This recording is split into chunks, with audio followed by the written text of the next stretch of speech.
Thank you, Liaison.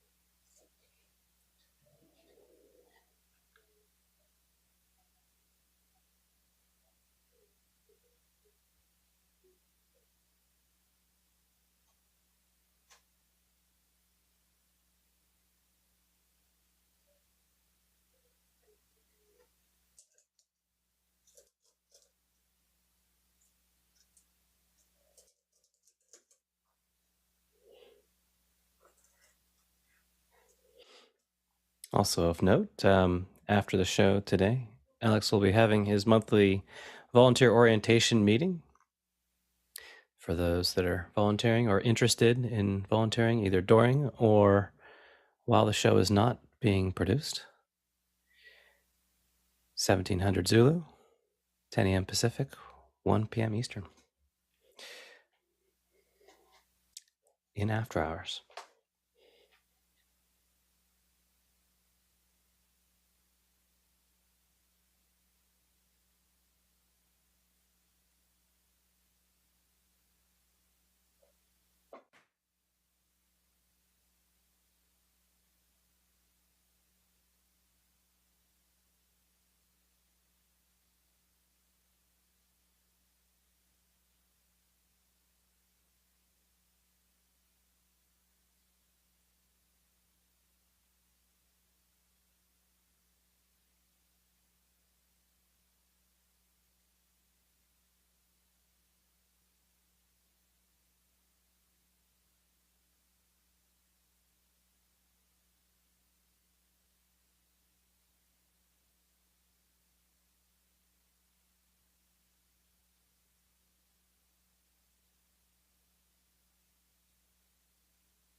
We don't have Courtney today for the rodecaster question.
Hello and welcome to Office Hours. If you're finding us on YouTube, you can find out more about what we do at officehours.global. There you can sign up to be a producer. You can submit the questions that we will be using to discuss in the show today. We have a panel full of experts in media and production, as well as our education experts are here too. So feel free to submit your general education questions. We'll be looking forward to our second hour whenever we focus on the topic of subject matter experts. Dave Troutman's here to lead us into that. So stay tuned for our second hour. In the meantime, we'll go into our first hour of questions. John, what do we have? Our first question comes from Brody Brazil in San Francisco. Initial issue with Rode Wireless Go 2 connected via Wi-Fi to Rodecaster Pro 2. When not speaking, normal room tone fades away after a few seconds, almost like gating. All processing is off. Any others with this issue? Go ahead, Jesse. I don't have this issue specifically with the Rode Go because I don't use the Rode Go, but there's this class of equipment that seems to fall between consumer and prosumer, and I don't have a name for it other than influencer grade equipment. And it seems like there is often a lot of under the hood processing that you can't control on equipment in this class. So if this is a real concern, I would consider going up to the next tier, either prosumer or professional gear, because we have this issue. It's particularly with Sony that this crops up with us a lot, is that there seems to be a lot of software running that processes picture and audio signal that you cannot control. Go ahead, Dave. Well, I just wanted to add that it's possible that these are characteristics of battery saving.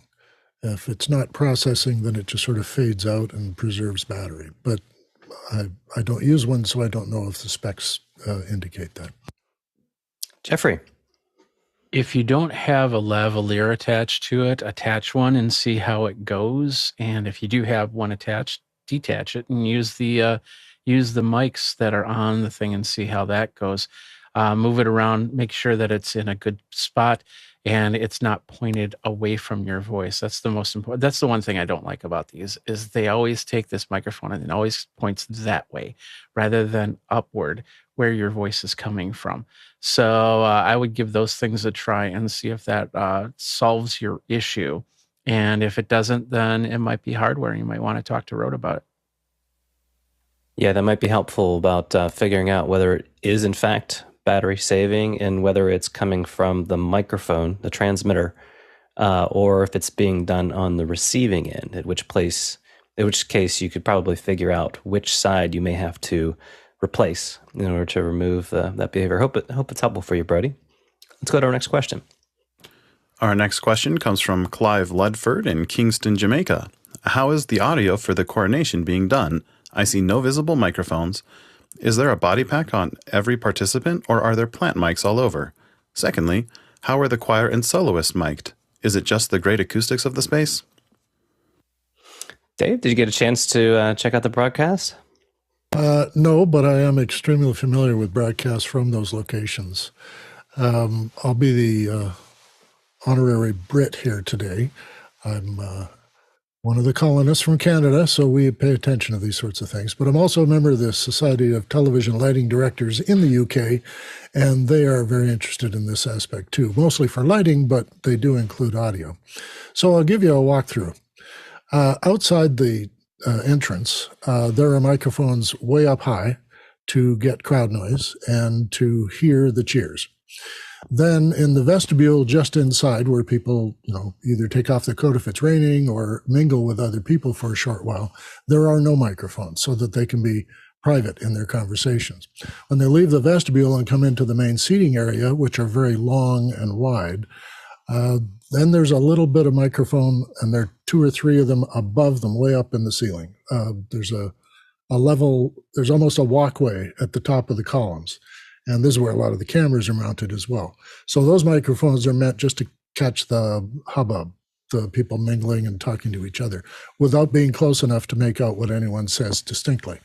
Then you're into the front vestibule where the major guests are and where the royal family would sit. And then beyond that, you have the choir area. And in all of those areas, there are columns and there are seating areas, and there are sort of, if you've ever been in a cathedral, there's a lot of places where, say if you're playing hide and seek with a 3-year-old, there's lots of places to hide things. So I liked your suggestion, plant mics inside the plants and that sort of thing. That's a little risky to do because you're too close to the people and you'll actually hear what they're saying. It's a privacy issue mostly with the BBC to only hear what you're supposed to hear and not inadvertently hear some other prime minister calling out some other guy. Up at the front, then they do have the chance to put body packs on the key players. Of course, all of the clergy up there, if they have speaking roles in the ceremony, will have a body pack. And they're very good at wearing them, and they're mounted inside their suits so that they don't make any noise. There are microphones on the thrones. It's not easy to see them unless you know where to look, but they've always been there. And actually, they were quite large in 1954 when last they crowned somebody in England. The other thing is for the choir, there are actual microphones in front of each of the singers. So they're mounted on the rails in front where the music is and that. So they're able to mix that and make a very clear sound. But there's also Omni mics mounted just outside the choral area, one on each side, which catch the echo and the chamber sound.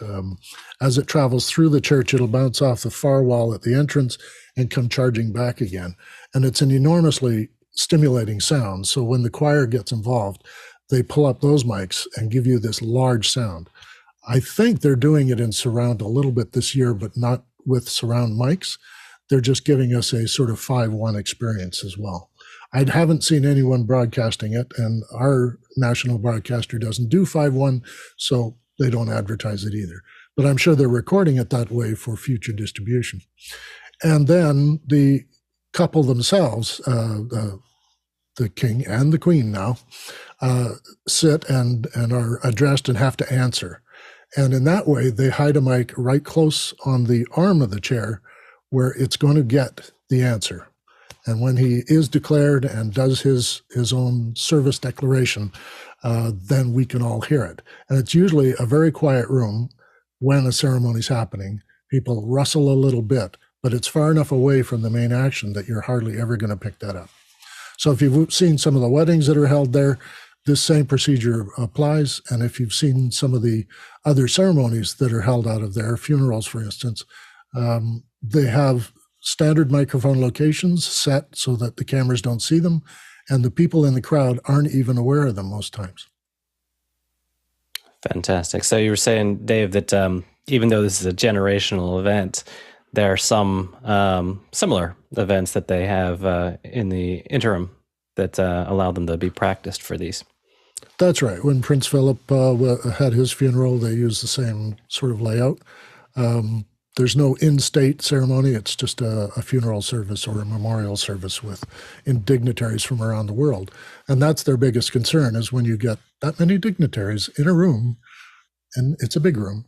And if you're in London anytime, be sure to take the tour, because it's quite a building.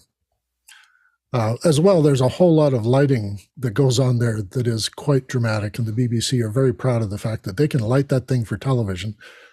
And television in the 50s required a heck of a lot of light.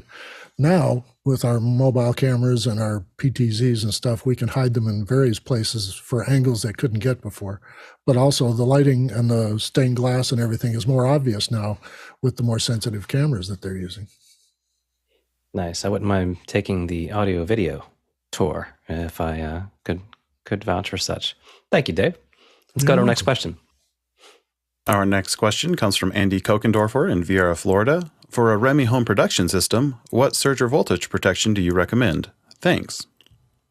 Jeffrey, you want to take a stab at this?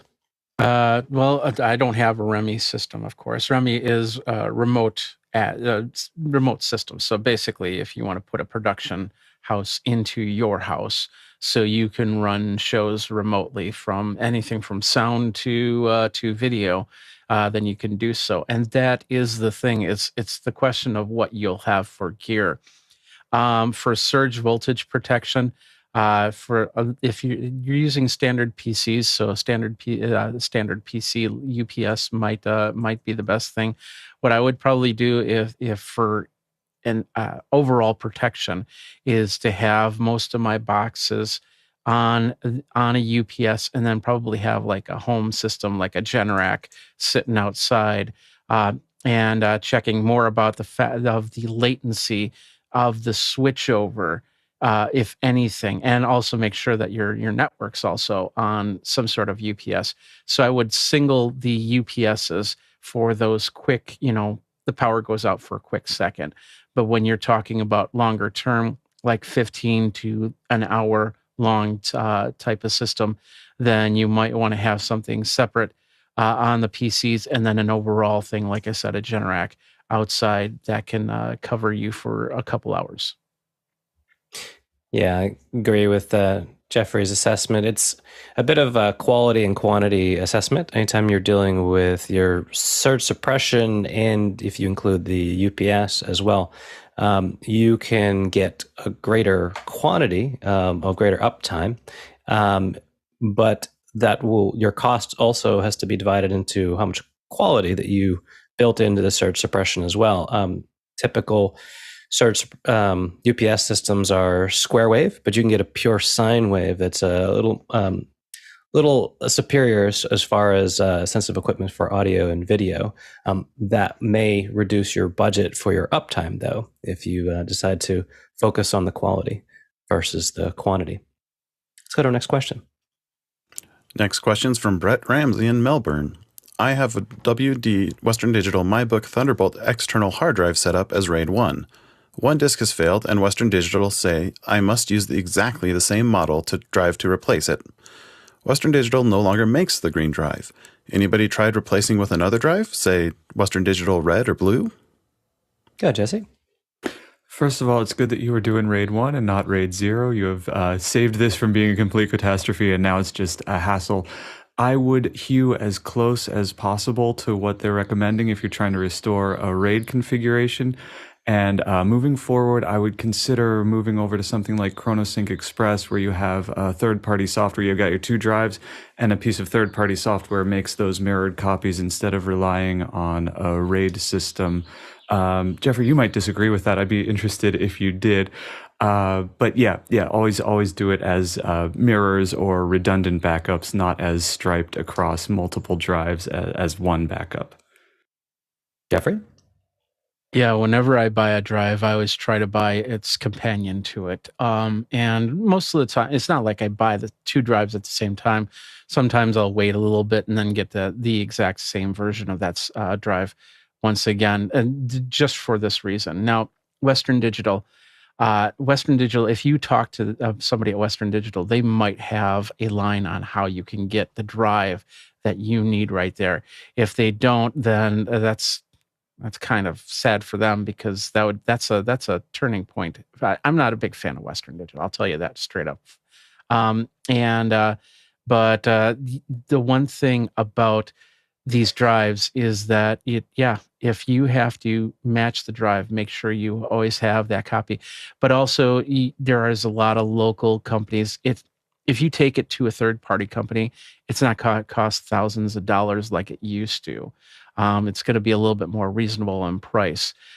So if you want to do it on home and you're looking for something, going online, just be careful and make sure that, when you're checking eBay and stuff like that, be careful that you're not going to get swindled or you're not going to get a dead drive off of it. Jesse, more to add? Yes, though you have stacked the deck in your favor with RAID 1 instead of RAID 0, you're not quite out of the woods, because if those two drives came off the same assembly line at the same time and were in the same batch that has the same faulty component that caused this problem, I would consider it likely that the other drive might be on the cusp of failing, so I would address this as quickly as possible and plan to replace that first drive as well. So as you're doing this replacement for the second one, consider getting two drives and retiring the partner of the drive that failed. Sound advice. Let's go to our next question. Our next question's from TJ Asher in Minneapolis, Minnesota. Since YouTube has eased its restriction on profanity and demonetization of content, I have noticed a slight uptick in more casual language on some of my subscribed channels. This doesn't bother me, but I am curious if others have seen this also. Go ahead, John. Mr. Preto? My mute wasn't working there. Yes, I just checked. I've followed 200 channels on YouTube, and I am seeing much, much more profanity on my channels, at least. I wonder if there's a unit of measurement to measure profanity, maybe the cuss meter or something, perhaps. Go ahead, Jeffrey. Maybe you're just watching the wrong channels. No, it's actually really funny, and I'm really surprised that YouTube has not implemented a bleep feature, because they can actively predict when somebody's going to swear, and having some sort of boop or blop or whatever that comes right before that happens. That sounds like something that could be done in today's day and age, and YouTube could definitely cultivate on that. Now, bringing that up, yeah, it definitely can be concerning for some. But the one thing that the YouTube creators don't realize is, even though they've relaxed those rules, it doesn't mean that they're going to get more monetization off of it. Because the bottom line is, if somebody comes in and says, I want to advertise on your platform, but I don't want the swearing, they're going to turn that off. So you're never going to see an ad for company A or company B, because of the fact that they're just not going to be on that channel that promotes the language like that. So you don't end up winning off of that by swearing a lot. And so that's why a lot of the shows all the shows I do are pretty clean. And the stuff that I watch, for the most part, is pretty clean, for that matter. So it's not that I don't like swearing and I'll do it. It's just, I don't feel that it's appropriate in a lot of shows, and it needs to send a statement when you do it. Jesse, would you like to weigh in? Yeah. I used to cuss on my channel, and it took one email from one person who watched the channel to say, I love your content, but I can't share it with anyone in my school because you swear too much. And that was an immediate moratorium on all cussing on the channel. All it takes is one email to realize how much you're limiting yourself by kind of pushing those edges. Yeah, I think we might be able to put a metric on this. It might be BPM, bleeps per minute, and perhaps a counter one, innuendo approximation. So that might be something you might want to check for some of your YouTube metrics. Let's go to our next question. Our next question is from Vincent Alvarez in Bellingham, Washington. How does one correctly size up for a UPS for a workstation? One very robust PC made for ArcGIS use, 3 27-inch monitors, auxiliary mic, speakers, LED lamp, standing desk, etc. John Preda has offered his expertise. Go ahead, John. Go to YouTube, look for Dave's Garage, and look for his UPS video. It's fantastic. All this time, I thought VA stood for watts, and it doesn't in the UPS world. There's a difference between VA and watts, which helps you in these calculations tremendously. And he goes over the 3 different types of UPSs as well. It's a great video. Absolutely. Volt amps are not watts. And the other thing about uptime is it also depends on what your required uptime is. Sometimes when purchasing insurance, people will use the metric of how much will it cost them if something fails in their production. Something similar could be used in that equation when factoring your uptime for UPS. Let's go to our next question. Our next question is from Scott Mueller in Germantown, New York. Any recommendations for a 24 to 32-inch 1080p production and editing display in the $2,500 range? All right. We didn't have anyone weigh in, but I'm assuming, Scott, with that, it's not a high-spec monitor, but if you would like color accuracy, then the 1080p in that range may cost you a bit more. John, would you like to help out? In the chat, Mickey McCouture says Sony LMD B240. Thank you very much. And I'm curious, is that a LCD or OLED display? Go ahead, Jeffrey. If you're talking on the consumer side, then Dell would be probably the monitors to take a look at. They've won awards for the last few years with their quality. But if you're going for the professional, I was trying to find something 2432. There's a lot of 2432 monitors out there, from TVs to monitors. I wouldn't recommend using a TV at all. But like for instance, I have an NVIDIA, or I'm sorry, a ViewSonic that I look at, which is 32 inches, but it is 4K. And you might want to think about 4K monitors in that range and just dumb it down to 1080p. Yeah, it appears that the one recommended from our chat is a HD LCD display. So helpful there. I do know too that some of the manufacturers like Dell do use the major manufacturers' panels, although they may tune them to different criteria. LG and Sony do produce LCD panels. Let's go to our next question. Our next question is from Andy Kokendorfer in Viera, Florida. What is your opinion on the Golden Age Pre-73 Mark III mic preamp? All right. Well, we didn't get anyone weigh in on that.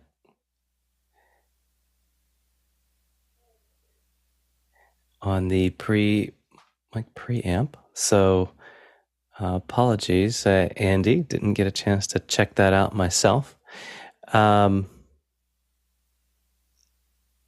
Age Pre. I'm not actually familiar with that manufacturer as well. Are they more prosumer or professional? Yeah. Apologies.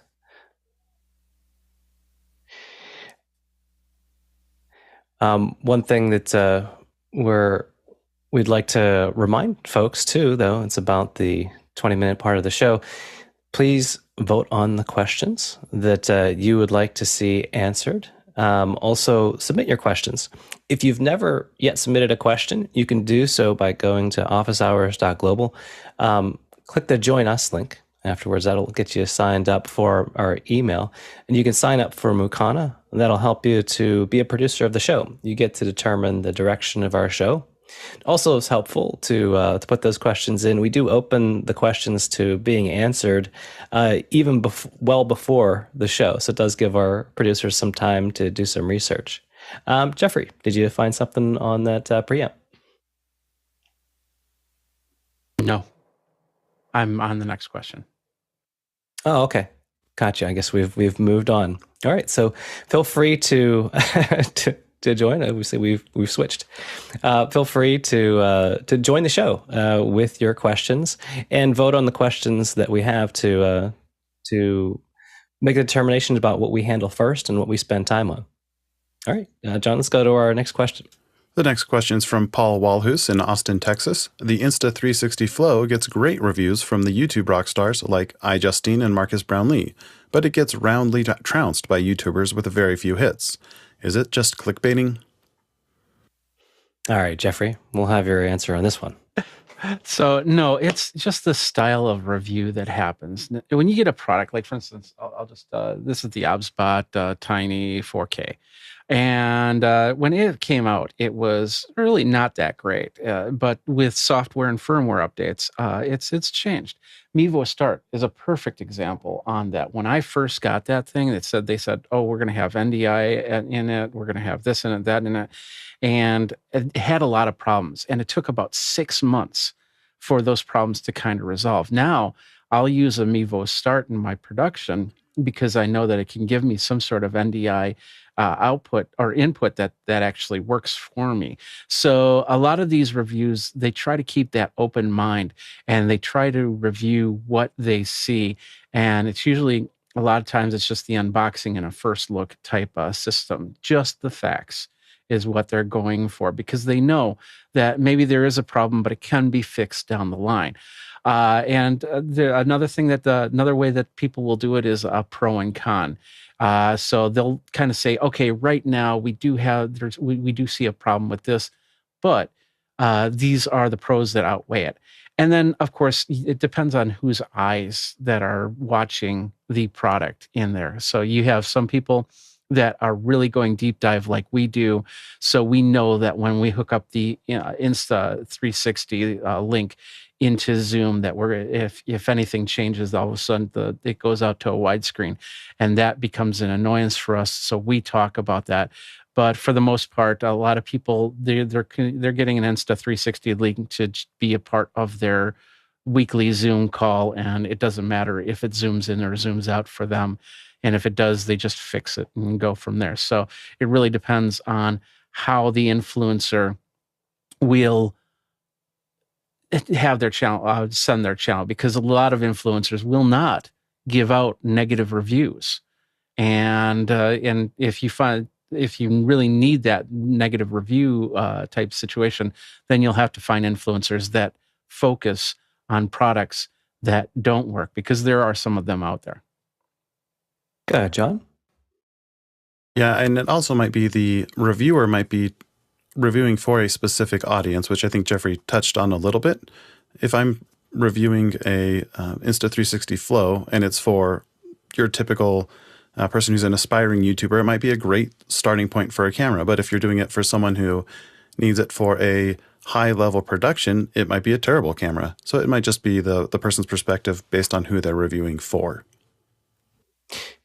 Yeah, I agree with what's been said. Another element is that particularly if you're an up-and-coming reviewer, just agreeing with or going along with the popular opinion or the status quo, there's not really much adversarial things to write about. And so a dissenting opinion is something that can be more controversial, particularly if you have seen the good reviews and you as someone that's a potential purchaser of a piece of equipment, you're looking for the negative parts of that. And so you're more likely to click on something that says that someone had a bad experience. Just like when you're looking at reviews and you see, all of the flowing good reviews may not be as much as information dense for you. So a lot of people tend to, really focus on the negative. So detracting reviews definitely have a way for people to make a niche in their environment. Jeffrey, more to add? Yeah, there's one other thing. There's a difference between a review and an unboxing setup. And I'll tell you right now, especially being an Amazon influencer, if you can't really get behind to the point that you can make a review out of something, then an unboxing setup will most likely be what your video is going to be. And that's, once again, just the facts. This is what it does, and I'm setting it up, and that's what it's doing. So that's where we're going to leave it. Deep dives will happen later, and closer reviews will happen later from there. So just make sure that that's what you're looking for. If you're really looking for those deep dives, then go for those people and support those channels with only a few clicks. If they're truly making content that actually, if they're finding the problems that are important to you. All right, let's go to our next question. Our next question is from Dave Troutman here on the panel and Edmonton, Canada. This might be a silly question, but is there such a thing as a RAID configuration for SSDs? Yeah, Jesse.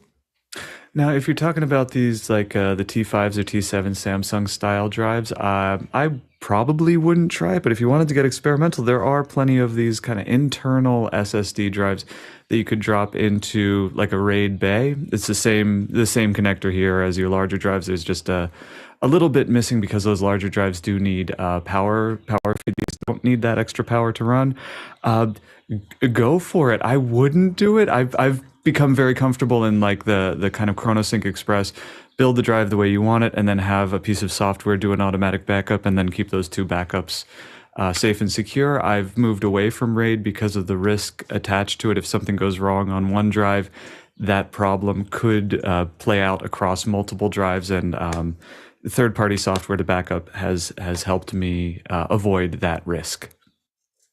Go ahead, Dave. Well, thanks for that, because I wondered if catastrophic failure is fading away. We had RAIDs because we often had catastrophic drive failures, and also, of course, third-order backups and something in a vault downtown. But I just wondered if SSD configurations don't allow for splitting up the memory and making a RAID out of it. So your suggestion of having multiple drives and then having a RAID box makes complete sense for that catastrophic issue. Yeah. Jesse? And catastrophic disasters will never go out of fashion. That's right. It's been said that there's two states of a hard drive, dead and dying.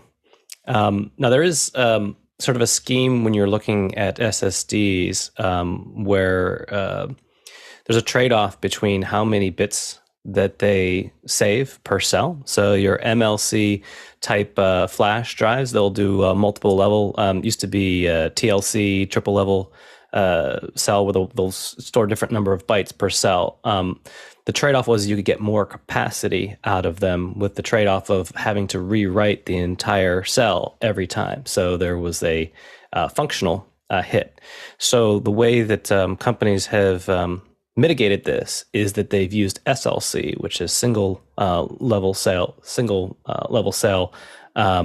cells that write just once per cell, which is obviously very expensive since they're only being able to store 1 bit per cell, but it's very fast. And so what they'll do is have internal systems that'll actually cache the writes and reads. And that's why whenever you overrun the buffer of your SSD drive, things start to slow down because you've run out of that fast SLC cache, and now they've only have to read and write off the MLC cache, which they have its own little internal processes to, while you're not using the drive, to actually free up that cache and move it around. So that also means that there's only a certain functional amount of your drive that you should use with them.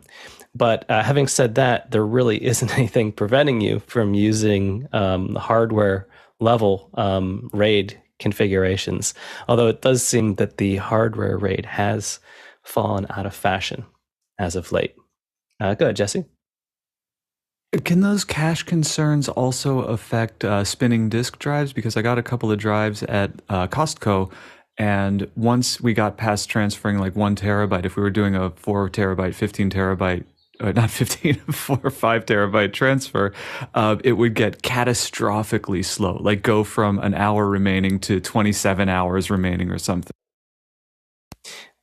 Yeah, I believe that those spinning drives use a different type of caching system. Of course, they don't use the same storage level, but it might have been, I'm not 100% certain, it might have been more of a RAM based caching system, so much less capacity, but don't quote me on that. Go ahead, Dave. Maybe it's a heat issue, because I was very surprised with SSDs that I was using. I was archiving stuff because I was closing up my company, and I wanted to pull everything off my main drives and archive it onto disks and other media. And I found that transferring many terabytes overheated the drive, and it got very slow. And then when I put some cooling on the drive, hand cooling and cold cloth kind of stuff, it got faster again. And maybe the same is true for disks, because the buffer is a chip, and maybe if it overheats inside the system and the fans can't cool it off fast enough, then it's going to slow down after a terabyte.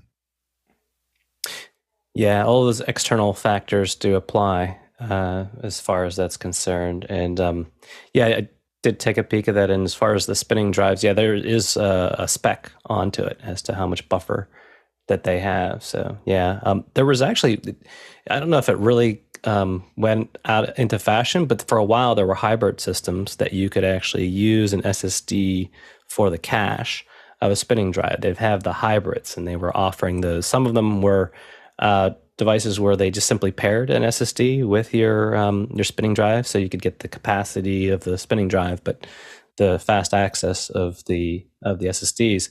Some of them actually had them built in to where they would actually have a smart system, and some of those smart caching systems were have real complex computing systems where they actually tried to figure out, because of your behavior, which type of things you were more likely to access and load those in the cache for extras.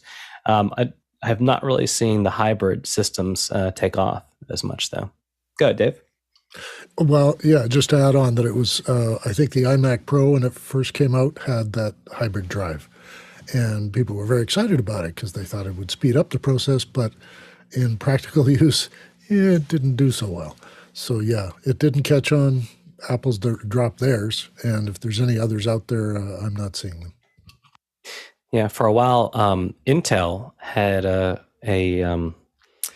product they called Optane, which is a special sort of very fast storage, and it wasn't meant to be your primary storage volume, but what it was meant to do is to be installed with a secondary storage cache, and then the Optane would, be this type of fast caching service to be able to speed up your acceleration.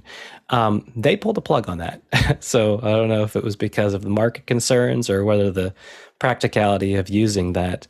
When you start getting into your modern SSDs, almost all of them use some type of schema for being able to use cached systems and trying to figure out what data you're going to be used.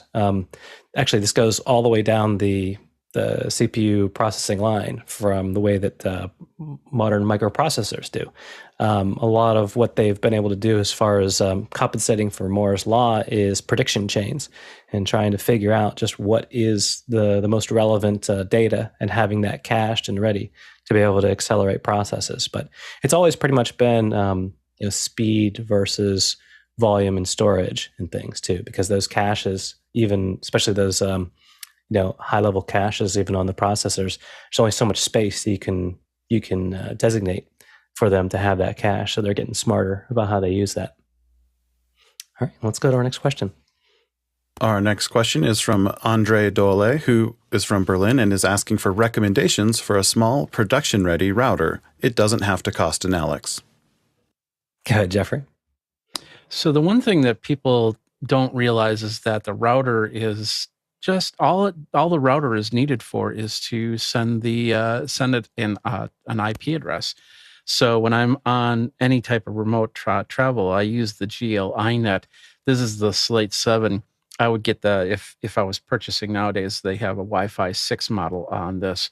And if you're just assigning IP addresses, this is perfect. And then focus on a switch that will allow you to pass through data. Maybe because I can do this. These are 1 gig ports, but I can then get a switch that does 2.5 gig and then pass data through from computer to computer without a problem. The only other thing, a couple other features with this one is it does have VPN. It can connect up to like a hotel Wi-Fi. In fact, whenever I go on travel, I use this Wi-Fi, this system. You just have to set it up.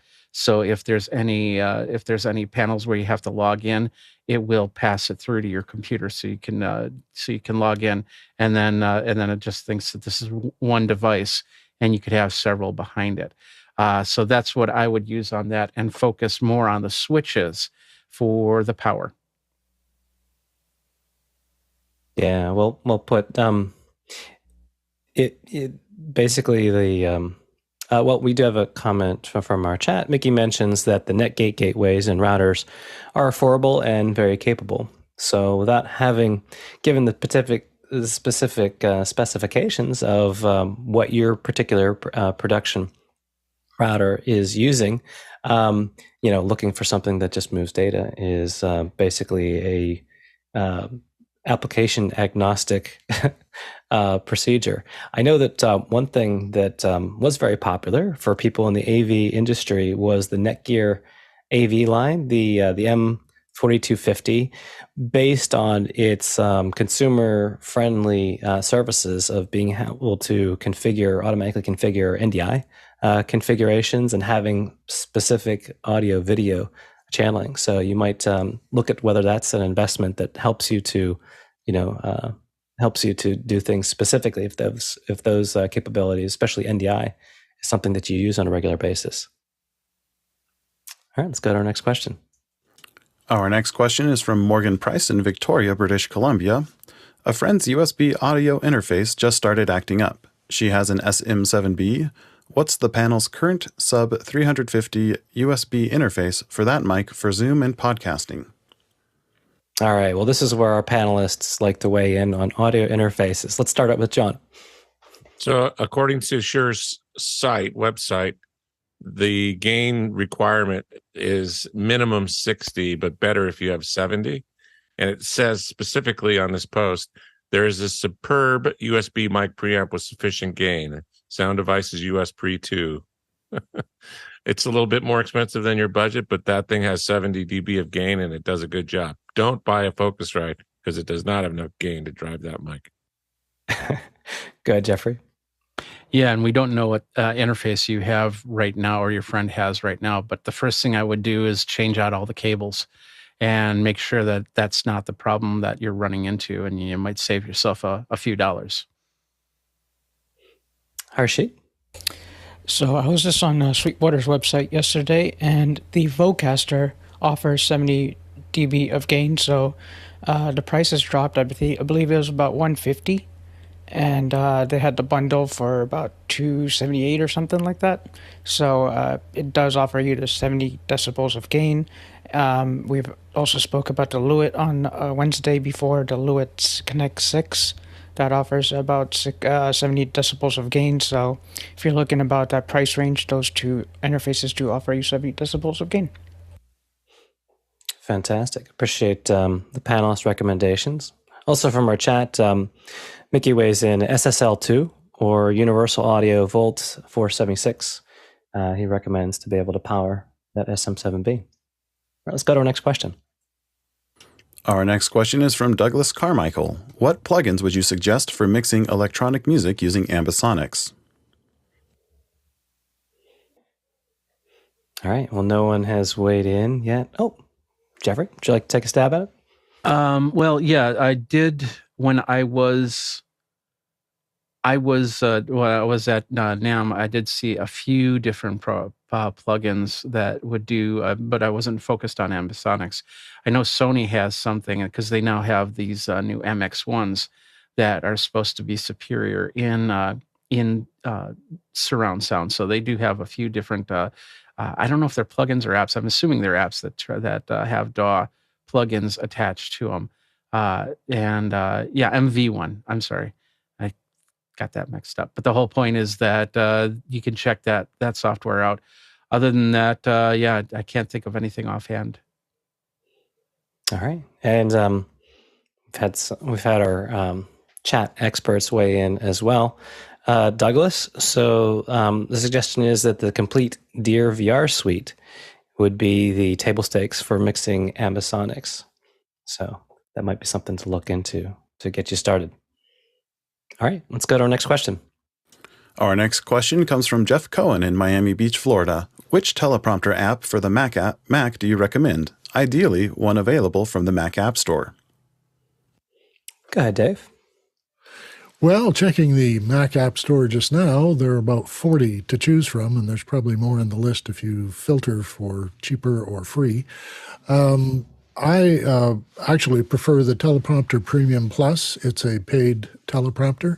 I found their support is terrific, and they also have iPad versions so that you're not locked into your Mac. I don't use a teleprompter myself regularly, as I don't do presentations mostly. But when I need a client to read a teleprompter, that's the one I've been using lately. Jesse. We use Teleprompter Premium Plus. That was exactly what I was going to recommend. It looks like this on the App Store, and it is cross-compatible with iPad and iPhone, and you can control. So if you have the teleprompter on your iPad at the camera, you can use your iPhone to actually control the text to scroll it up and down. There's a little bit of latency there, and sometimes it gets a bit finicky, but in general, it works. And it does cost money. How much, I can't tell you. Teleprompter is $20, Teleprompter Premium is $30, Teleprompter is $4, Teleprompter is $8, and Teleprompter Premium is also $60. So I think you have to download it to figure out what the difference between those different price tiers could be. Absolutely. Do you know if those have any automated features as far as being able to read your script and auto advance the prompt? If they have them, we haven't used them. We do it all manually. We set scroll speed that is appropriate for the reader, and then we fine tune it using the iPhone as a remote control. We haven't tried any of those, the voice recognition functions. If they have them, I don't know. Copy that. Go, Dave. Yeah, they don't have a recognition function, but I've never actually wanted that. So I was echoing Jesse there. Yes. We usually control the pace of the show ourselves rather than trying to coach a presenter to think about scrolling and reading at the same time. It's very complicated. Okay, sounds good. All right, and just a reminder, we're have the last portion of our show. So there's still time to put in your questions. Keep in mind, too, we do have some of our education experts here to do. So any general education questions are something that we have a panel uniquely suited on Saturday to answer for. We will be going just shortly into our dedicated education topic later on with Dave. But in the meantime, go ahead and vote up or down those questions to determine which ones we finish out with for the rest of this hour. Let's go to our next question. Our next question is from Andre Dole in Berlin. Thoughts about Zoom's new production studio? John? A couple of us were on the Zoom test kitchen yesterday where we had the Zoom boys on there, Andy, Sam, and Jonathan, going over production studio. It's a great product. I just wish they would make it available outside of event. It's part of the event package only, and it's not available anywhere else except for the event product line, which is not my favorite. Last time I checked, I need to reevaluate the event product line, but it's first of all, it's only in beta right now. It's not general release, and it's only available in the event platform. Indeed, I can plus one that one. Plus, it's Zoom Events webinars for its currently beta process. Plus one on that for John's availability. Go ahead, Jeffrey. And the other thing is, it's very basic. If you're trying to produce a bigger show, something like this, probably it might be something to use in the back end, but then you'd still use something like a vMix to really put in all the graphics, put in all the bells and whistles. Yeah, I agree with what's said. It is something very basic. One of the things that you would kind of have table stakes as far as a custom production. What some call the produced panel model is animated lower thirds. They do have a custom sort of name scheme that they have as far as their labeling service. So not true lower thirds in the produced panel. But I will say that the one thing that you can do with the production studio is produce a meeting inside of a meeting. And again, on the test kitchen, I would highly recommend checking out the YouTube feed on that for the Zoom test kitchen, where Andy and Sam and Jonathan were there presenting, give a fantastic introduction about just where they're going. And keeping in mind, too, it is a beta product. Some very impressive features. It's the only way currently that you can produce a meeting inside of a meeting, meaning that all of your produced panel, it requires you sending you having your acquisition meeting and then being able to send your production meeting somewhere else because of the audio processing that's done. You can never have that program feed in the same meeting that you're producing. So your acquisition meeting and your production meeting can't be the same meeting with any technology just because of physics. So what they're opening up is an ability, although it is somewhat basic, I'll say, as far as maybe what we're accustomed to for something in like a vMix, Wirecast, or Ecamm or setup. It is something that you can do with the participants right there in the meeting, and then put up your 2-up, 3-up, all the way up to a 9-up participants as well as have ways of having a share as well as participants side by side. You can create your super sources, if you will, the composite scenes ahead of time, have those available. In fact, you have to, although that it was mentioned, there's a ways around, just having some of those to hand. They also have a really interesting feature where if you set up, say, a 3-up for the production, and say that you only place one person in a 3-up production, you get a 1-up. Or if there's only 2 people in a 3-up production, you get the 2-up. And if someone drops out of the call, or drops off, or you remove them, it'll automatically switch back. It'll default back to it. We had a really good demonstration of that was shown, and some of Zoom's partners were instrumental in making some of that functionality. You may recognize some of that functionality with some of their Zoom partners with like Mix Effect that they've been able to do. Some of the same writers there, some people that are friends of the community have contributed on it. So it looked really impressive. Was limited somewhat in the graphics capabilities, I would say, from a typical produced medium, but really, really impressive, and something that you can do right there in that meeting and make a produced meeting. One of the questions that I had submitted for the test kitchen is, can we still access the ISO feeds? And you can. So it's kind of a way of having your cake and eating it, to where you can have something that is produced and have that already produced medium right there in, you don't have to ship the program, out to a different thing. But you could also do some ISO records and do some channels, or send it to another production too. So it is a bit enticing. It may overcome some of the inhibitions towards the Zoom Events platform, just to be able to use this platform. So it might be something that's a value proposition for Zoom. I was pretty impressed, taking the caveats in place. But let's go to our next question. Our next question is from Paul Walhoots in Austin, Texas. On the Epiphan show, Dan Wallace was using a curved Samsung G9 Neo 32:9 aspect ratio monitor with 3 windows side by side. Compare for productivity to the LG 43-inch quad monitor with 4 screens. Go ahead, John. Well, being 32:9, it seems like it's 2 monitors side by side, so the LG is probably twice as productive in one sense. But the question is, how do you like your information laid out? I'm looking at dashboards and data all day long. And so what I like to have personally is all my dashboards on the left side of my screen where I'm not working, and then everything I'm working on the right side of my screen. So for me, a widescreen monitor would be more effective than a rectangular squarish monitor. Jeffrey? Yeah, I'm big on widescreens rather than curved monitors when it comes to doing any production, especially because I can have multiples and different brands. So I can, if I'm checking on somebody's look, I can move them over from this monitor to this monitor and see if I see the same problems there. Between the two monitors, they're both HDR10. The LG is OLED, whereas the Samsung I don't believe it is.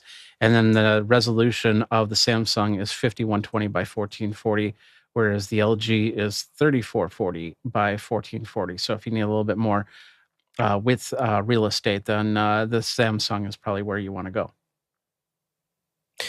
Yeah, I have to say, I looked at widescreen monitors for my production, and I kept missing the vertical aspect of it.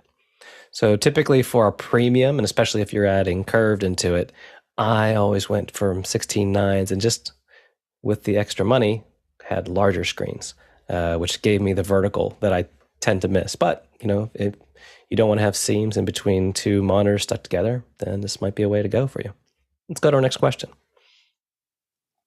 Our next question is from Andy Kokendorfer in Vieira, Florida. Thoughts on the Golden Age pre-73 Mark III preamp Neva clone? Yeah, I believe it's a familiar question we may have had before. Has anyone had a chance to look at that? I don't think we have. Apologies, Andy. Maybe try adding it again. Let's go to our next question. Our next question is from Morgan Price in Victoria, British Columbia. Have any panelists played with writing specific AI apps to write scripts for training or other nonfiction scripts? Sudowrite has some really interesting tools for fiction writers. Go ahead, John. Yes, I use ChatGPT when I'm writing new scripts for training materials, and the reason why I use it is there are a few mega prompts that I can use that help me really narrow my focus down, and it saves quite a bit of time to be doing it through the ChatGPT than trying to just come up with it all on my own. Fantastic. Let's go to our next question. Our next question is from Andy Kokendorfer in Vieira, Florida. Can you recommend a good source for Sony picture profile recipes to make film stock looks? Thanks. Go ahead, Dave. I presume you're talking about post-production, because I don't have any experience with profiles within cameras or in recordings. But in post-production, there's quite a lot of people who offer profiles that make it look like a film from the 30s or a film from the 60s or a VHS, and anything you want to do post-production wise. there's plenty of plugins to look at. And many of the editing systems that are around right now begin there. They have some filters already that come with the software that allow you to make those kind of adjustments and put those looks on things. I don't know about whether it changes profiles. So profile recipes, a little out of my league. Maybe Jesse has some ideas. Go, Jesse. Now, what I'm about to recommend is not like a LUT or a profile you can load into your camera, but we just spent the last 2 months pulling apart every bit of meat and sinew in a plugin called Dehancer. And we produced a video related to this, and I'll leave it in the chat area. But there's a lot more going on than just a lookup table when you want your footage to look like film. There's ways that film is damaged and the information becomes corroded by the nature of film, by the grain and by the different layers of emulsion. And if you want your footage to really kind of have that film feel, it goes a lot deeper than a LUT. And I would, not to recommend me, but I would recommend watching this 40-minute video we did of what Dehancer does to your footage and how it differs from any kind of LUT or any kind of grain plugin that you might find natively in your editing software. We did our review on Dehancer. I don't know what platform you're on, but it's pretty good cross-platform. I would check that out, and I would just jump into the deep end of the pool and try to learn as much about what makes film so filmy. Yeah, I agree with that. I will say that the Sony cameras after the A7S III and above have a particular set of profiles, and while I'll agree with Jesse, is not as extensive or controlling, it is something through a workflow of just adding the profile where a lot of people like to do quick up.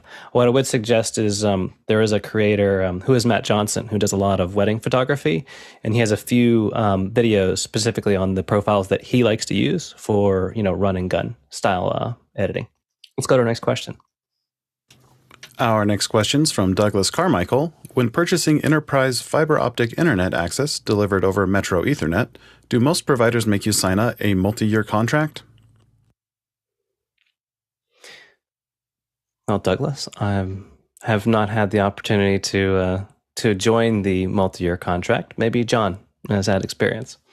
Yeah, this is for commercial. For residential, it's different because they have a large investment into neighborhood, and then they amortize the cost of that into the households. But for businesses, my last company, they had to bring the fiber from the street into my office, which cost them a lot of money to pull that in there. And so I had to sign a 3-year contract on that fiber to get into the office. Makes sense. Let's go to our next question. Our next question's from Paul Walhus in Austin, Texas. Has Bing Chat AI lured you away from Chrome, Firefox, etc. to Microsoft Edge? They seem to be doubling down on a lot of new features. John? Widgren is texting me on the other line. You know what? I'm mostly on Apple, and I have a PC next to me. But when I try to use the OpenAI product on Bing, it's just convoluted and a mess. And so I like to use OpenAI, the clean AI, and I have the plus version. It's super clean. All those same features are available to me in OpenAI outside of the regular search engine stuff. But I think their implementation of Bing inside of Bing is just a mess. That's the way I look at it. John? Yeah, it is a little bit of a mess, especially that when I open Microsoft Edge, it doesn't take me straight to bing.com as my landing page. It takes me to some other Microsoft homepage.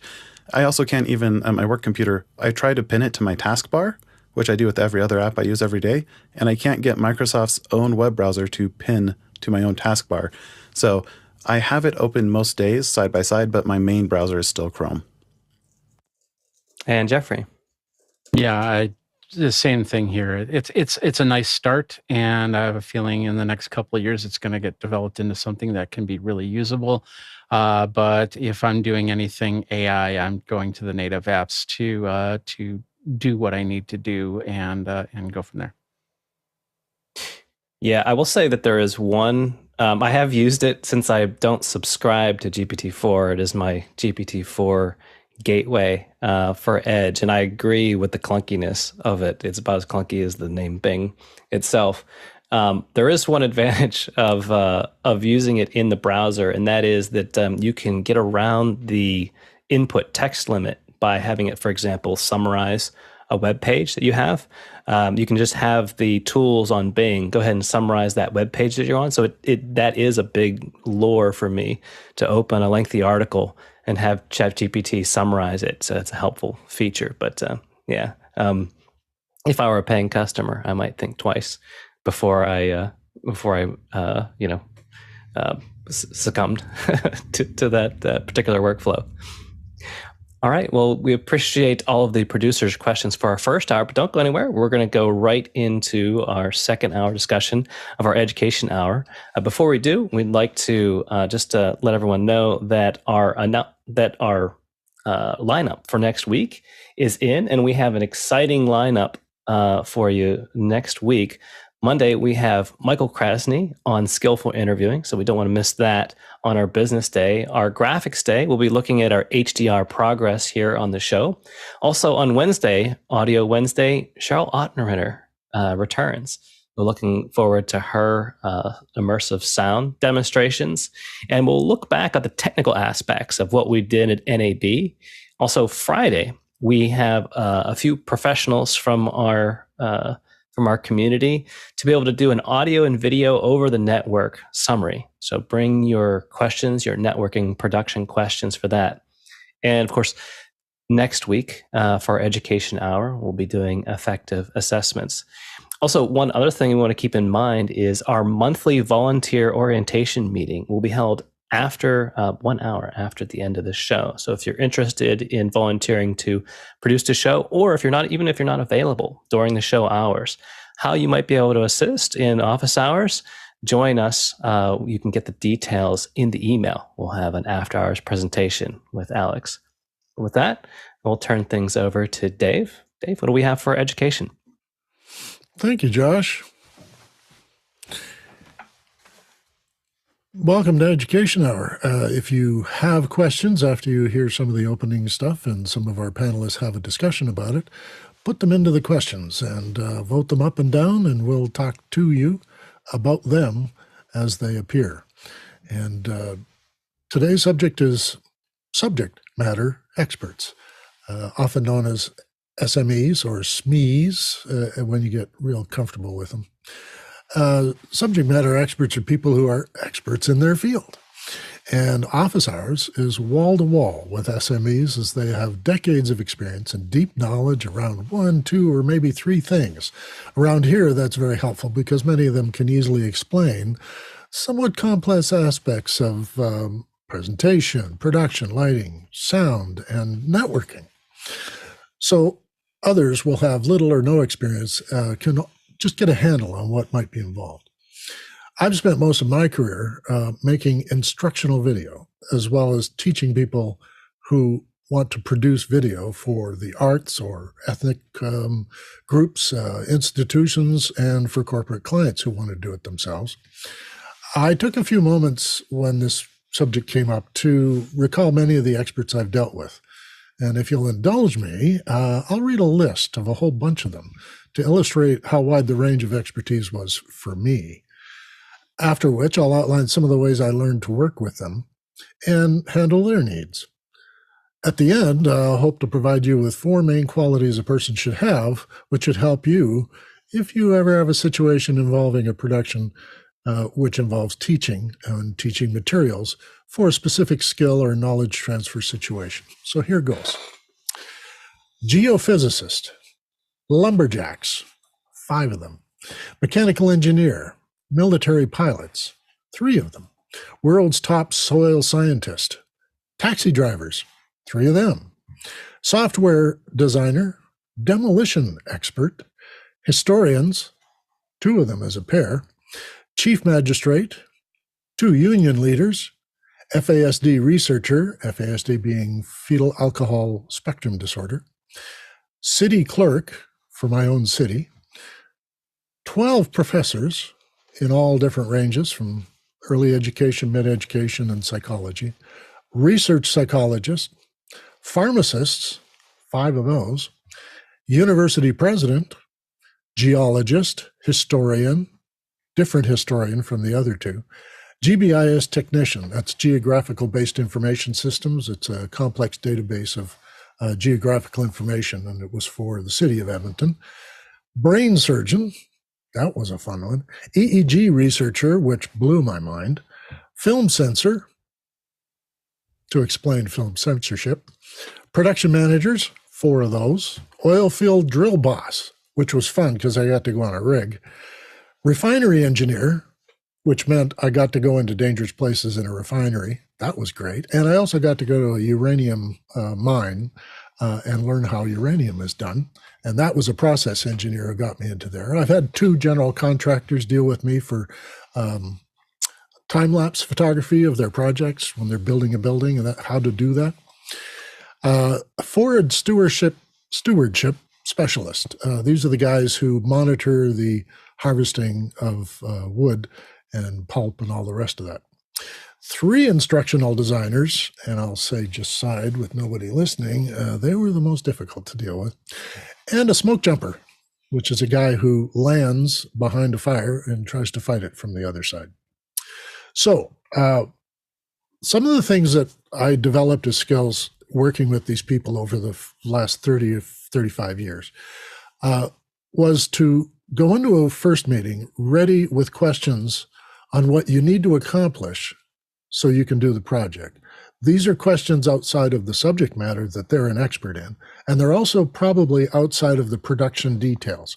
You want to stick with what we're going to have to gather together or what we're going to have to brainstorm to get to the matter, and then bring their expertise on board when developing those things. Listen to everything they tell you.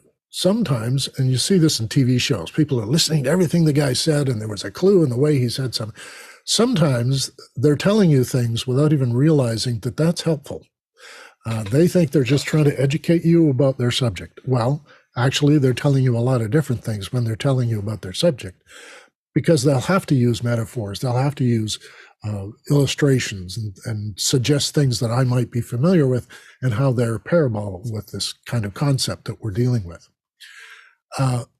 Document every interaction. And that was key for me. I didn't do it at first. And then I would lose track of whether or not I'd learned something in casual conversation or it was something we needed to include in the project. So all my calls, meetings, email, and calendar stuff was documented, detailed, so that when I had to go back and find out how far along we were in the process, I could bring comfort to the SME that, yes, we've covered that. We had it at this meeting 3 weeks ago. We don't have to reiterate that. We're all clear on that. And it's in the script where it belongs. So being able to be that way calms down the SMEs. They have to learn to trust you. They have to learn to have confidence that you're listening to them and understanding them, but also you're helping them in their project, because they're probably not project managers in your sense. They're project managers in their area. You have to bring, of course, your producer expertise to the project, but you have to let them lead on the content. That was clear from the beginning with me when I first worked with people who didn't know how to work television, didn't know how to use a camera, that sort of stuff. And I was having to show them these things. I just let them lead on what it is they wanted to know about a camera. And then it also allowed me opportunities to bring in other elements of how you operate a camera that makes you look better and operate better, such as, I don't know, move the camera, don't zoom. Anyway, so I also, with SMEs, help them separate the content of their presentation or their idea or the project we're working on from the production of the video. I try to shield them as much as possible from what the details are of the production or how we accomplish certain things. I simply say, yes, we can do that. Or, well, that's going to require 2 or 3 illustrations. Can you provide me with some, or can we work together to make them? And I don't need to talk about how I'm going to do the video, ever. I need to talk to them about what they can bring to the video that we can include. I iterate constantly regarding the script and illustrations. A first illustration often is a pretty dense image, and then I iterate with them to simplify, simplify, simplify, or separate into sections this phase first, this phase second, and then the complications occur later, and we have context to understand them with.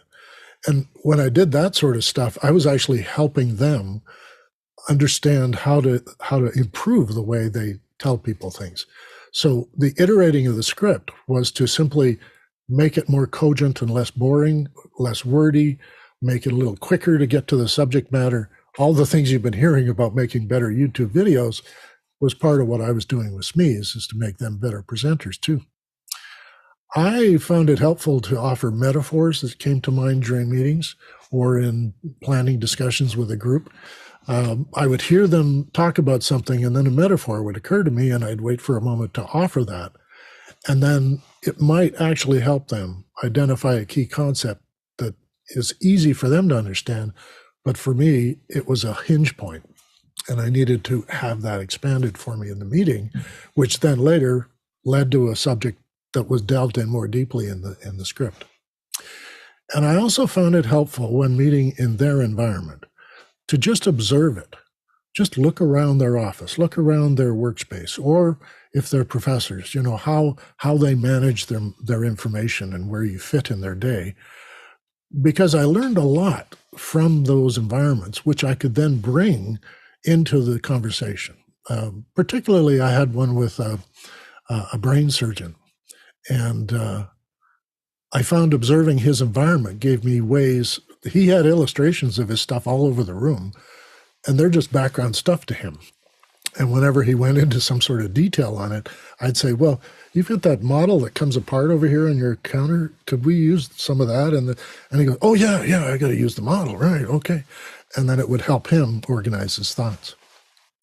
So over that time, I learned to use 4 basic things, which was more about handling the SMEs than it was producing the show. It helps to be a quick learner. That is, I'm a quick learner, so I can hear something a couple of times and get the grasp of it. Most people can do that. But I'm also a quiet listener. I try not to jump in or encourage them or maybe even confuse them by asking too many questions. I wait until they're comfortable with me listening and understanding. More nodding of the head, more writing things down, more documenting what they're telling me, and not trying to have a sort of planning meeting right off the top. I also learned that when working with school dramatizations, actors make better teachers, but teachers play parents better than actors do. Actors think they're a parent and try to act like one, but if they're not actually a parent and haven't been in a school talking to a teacher, then they often look awkward or say, they're less of the passion of a parent, more of an actor. Whereas teachers understand that energy 100% because they're receivers of it all the time. And so I found when I had to have actors in, I gave them teaching roles, and I let the teachers participate by having, and they were the subject matter experts in many cases, let them be the parents for these interactions that required parents. So that's a key for me, and you might find it if you ever have to do something in the educational field. It's a little clue for you to make things work better. I also learned and used this basic thing as a key when I worked with other people on a project who had to deal with the SMEs as well, as I warned them. SMEs take their jobs very seriously. That's their whole life, their career, their whole focus has been being an expert in an area.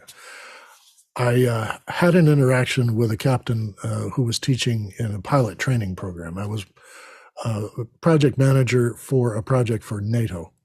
And in Canada, they train NATO pilots because we have these large flat areas of land where you won't run into a mountain like you would in Italy. So people from all over NATO come to Canada to learn to fly. They're not flyers to begin with, so they have to start from scratch. The training program has been running for 50 years.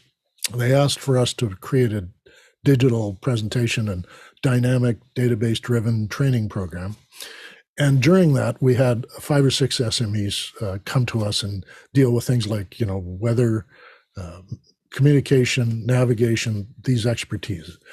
Well, we had one pilot, of course, who teaches interception. That is, fighter pilots have to intercept another plane. And often, for 50 years, they would show the red plane on the stick, and they'd have a blue plane on a stick.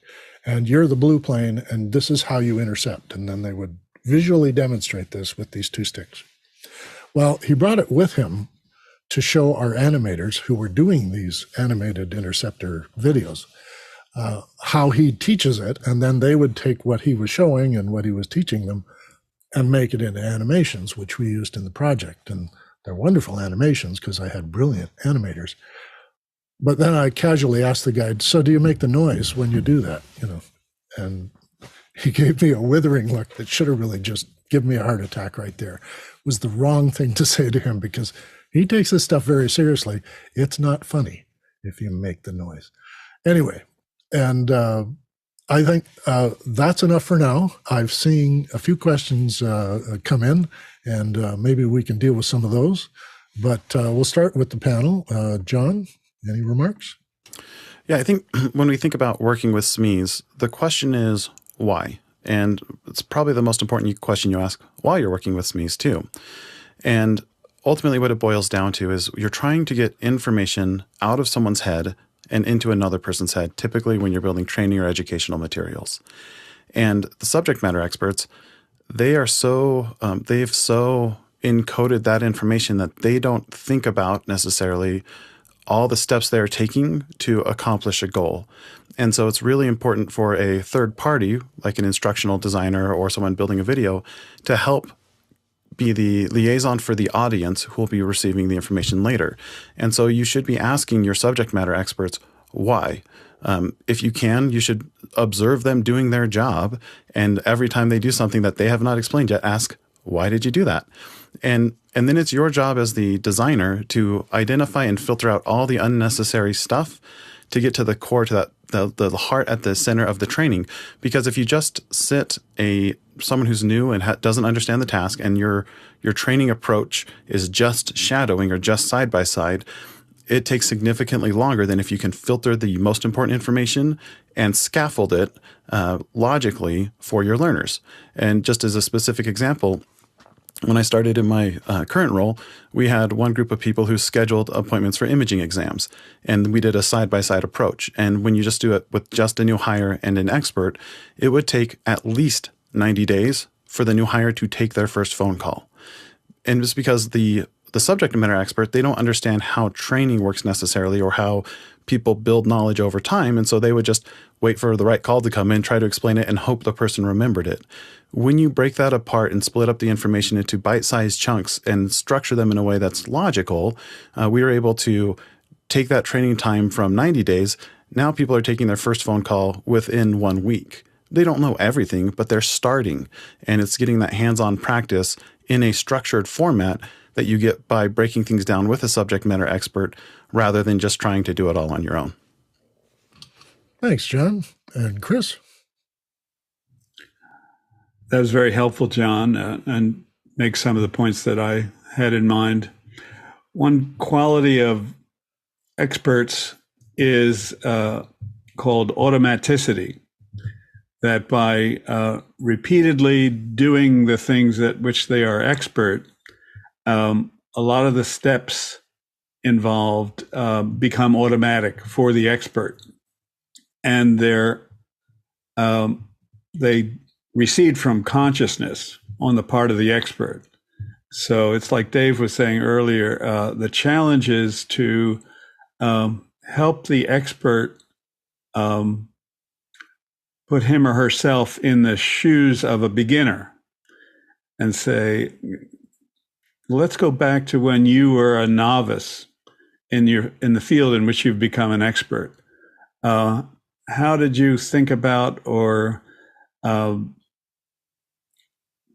practice the steps that now are automatic and invisible? Let's slow the process down so that your audience, your eventual audience for this video perhaps, who are novices, relatively speaking, can actually see what it took to practice integrating a number of steps that for you have become invisible. So you, in a sense, are doing some time traveling with the expert to take them back to where the audience, the intended audience, is in terms of their expertise or novicehood, and be able to make the invisible stuff more visible to the eventual audience. So it's a tricky thing in a way. Sometimes a real world-class expert is not your best model. It's somebody who's halfway there, so to speak. They're great experts at having a conversation with other experts who share the automaticity and the cutting edge focus that they're capable of. But for relative beginners, that's not very helpful. That's not transparent. So that's what I have to contribute. Thanks. That reminded me that I have a process which I used to call surfacing the details and catching those automaton moments where the person just skipped over something because it's obvious. And I go, well, let's surface that. How did that become so easy for you to do? And you're right. The repetition then relates to being unaware that this is a step that people are going to skip over or trip on. The other thing was that experts often assume things not in evidence, I guess is how the legal people say it. And I've had to remind them that what you're explaining to me is going to be in concrete when we're finished. That won't be changed. It won't be dynamic. It'll be fixed. And so it's very important to surface every little bit and make sure that we have it at least referred to or a way for the person to learn more about something if they can't fit it into this particular project. But yeah, those are terrific points about the SME being very involved in what they do, very committed to it, and then having to draw them back in time. I think that's a great metaphor. John? Yeah, it's also super important to make sure you're talking to your experts and asking them, sorry about the dog, if it's a good way to do that or a bad way to do that.